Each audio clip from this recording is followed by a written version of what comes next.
اور اس قصے کو اس وقت کے لوگوں کے لیے اور جو ان کے بعد آنے والے تھے عبرت اور پرہیزگاروں کے لیے نصیحت بنا دیا۔ اور جب موسیٰ نے اپنی قوم کے لوگوں سے کہا کہ اللہ تم کو حکم دیتا ہے کہ ایک بیل ذبح کرو، وہ بولے کیا تم ہم سے ہنسی کرتے ہو؟ موسیٰ نے کہا کہ میں اللہ کی پناہ مانگتا ہوں کہ نادان بنوں۔ انہوں نے کہا کہ اپنے پروردگار سے التجا کیجئے کہ وہ ہمیں یہ بتائے کہ وہ بیل کس طرح کا ہو۔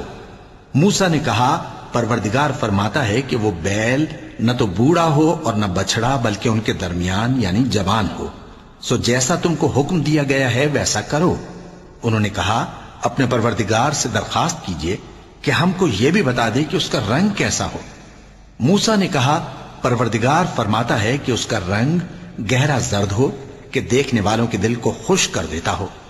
انہوں نے کہا اب کے پروردگار سے پھر درخواست کیجئے کہ ہم کو بتا دے کہ وہ اور کس کس طرح کا ہو، کیونکہ بہت سے بیل ہمیں ایک دوسرے کے مشابہ معلوم ہوتے ہیں، اور اللہ نے چاہا